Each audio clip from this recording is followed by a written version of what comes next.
Define your dream early. Work hard. Embrace your greatness and expect success. Often that success will then come more quickly than you can imagine.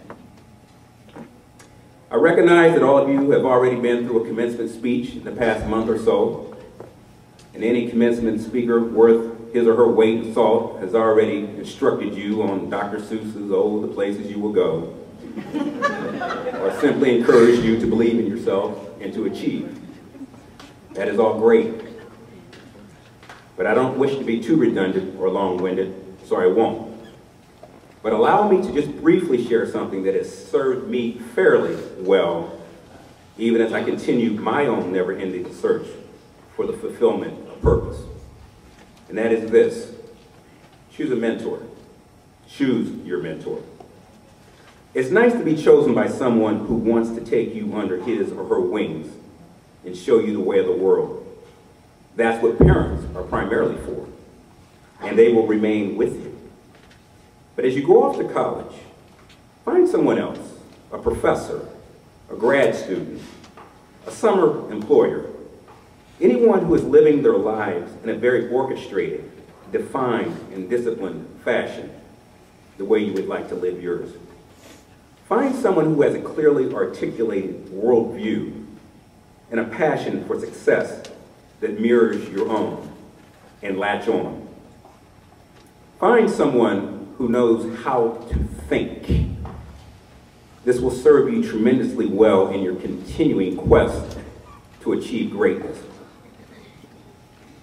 On a personal note, as Lee indicated in the introduction, my oldest surviving mentor is a 98-year-old woman named Jean Merle Capers, who was the first African-American woman elected to Cleveland City Council in 1948. She was instrumental in getting Carl Stokes to run for mayor of Cleveland, and later served as a judge in Cleveland's municipal court in the 70s. I'm not ashamed to admit this. Many people know that I have a huge crush on Jean Capers.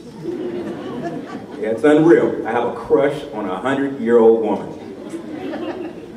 But she is without a doubt the most exceptional woman I've met, with the possible exception of my mother. What makes this retired judge, this woman, so extraordinary to me? Actually, that's easy. It's her total cerebral approach to life. A cerebral approach tempered with kindness. She is a very deliberate woman, a very calculating woman. She thinks always before she speaks. She has complex, complicated thoughts on everything from the benefits of oatmeal in the morning, to scathing critiques of the feminist movement, to why African Americans should still be called Negroes. I've been a newspaper commentator for nearly 25 years, but few people have taught me more about the art of thinking, or rhetoric, or logic, than this 98-year-old judge. The judge, who graduated at the top of her class from Central High School back in the early 30s, was taught to think critically by her father. Her dad, among other things, posted a large wooden sign carved into the word "think" and hung it over the staircase in their home. So as a girl growing up, Jean Capers and her sisters were constantly confronted with the order, the suggestion, the encouragement to, quote, think. Whenever she entered the house, she was told, reminded, think. Whenever she exited the house, the same, think. Thinking became a way of life for Jean Capers. It was never a casual exercise.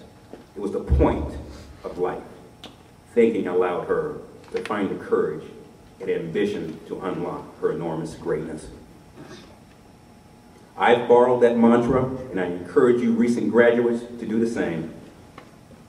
If you think clearly, you come to understand that life is full of choices, and that each choice carries a consequence. Each consequence, in turn, affects you in the pursuit of your greatness. Needless to say, your mind is the door, the portal to the greatness that your guardian angel has already forecasted for you. But the mind is a useless weapon, a useless tool, if it isn't trained to focus on advancement and change. Finally, I will close this talk with a little story about the auditorium you're sitting in right now. Look around you. Remember the lobby that you walked through to get into this room. You're seated in the midst of wonderful history. The Ohio Theater opened 90 years ago as a place that was designed to offer local and traveling Broadway plays, and it was wildly popular for a while. But with the growing popularity of TV and movie theaters in the 40s and 50s, people suddenly weren't interested in stage plays. And so the Ohio Theater experimented with other things. It became a supper club, and then it became a movie theater itself. That all came to an abrupt stop in 1964, however, when the lobby of this theater caught on fire. The fire damage was repaired, and the theater reopened for a spell, but by 1969, no one wanted to come down to the Ohio Theater to watch a movie, so the place was closed. That's when someone came up with a horrible idea to tear this building down, to tear this beautiful auditorium down, along with the State Theater next door. They wanted to convert the land into a parking lot. Now you tell me, that would have been a crime against this city for generations to come. Fortunately, there was a man named Raymond K. Shepherdson who said, "Not on my watch. You will not tear down these beautiful theaters, convert them into parking lots on my watch." He and a group of civic-minded folks formed a nonprofit group called the Playhouse Square Association and saved the theaters. In the ensuing 25 years, they raised roughly $53 million to restore these magnificent theaters. And today, you are seated in Playhouse Square Center, a theater complex that ranks second only to New York's Lincoln complex as the largest performing arts complex in the nation. That's something for which we can be very proud.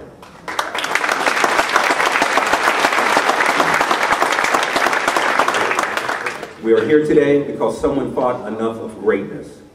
We are here today because someone thought enough of the lasting potential of these theaters to say we will fight to save them for coming generations. We will fight to save them for you. And that is how greatness works. It recognizes need, it recognizes opportunity, and it recognizes the moment. I don't know if LeBron will stay or if he will go. That's his choice to make. He remains in pursuit of his own definition of lasting greatness. Each of you, on the other hand, have a clear and open opportunity to continue to build on the legacy of greatness that your families and the city's forefathers left as our birthright. Let's not squander it. As you go off to many of the fine colleges and universities that you will be attending, I encourage you to continue to remember that you were destined for greatness, a greatness that your hometown is so hungry to see you achieve. So you owe it to yourself, your parents, your peers, and the rest of us to never allow self-doubt, setbacks, or struggle to derail an inevitable outcome. Continue to listen to the voice of that guardian angel that shared your mother's womb. He's still there.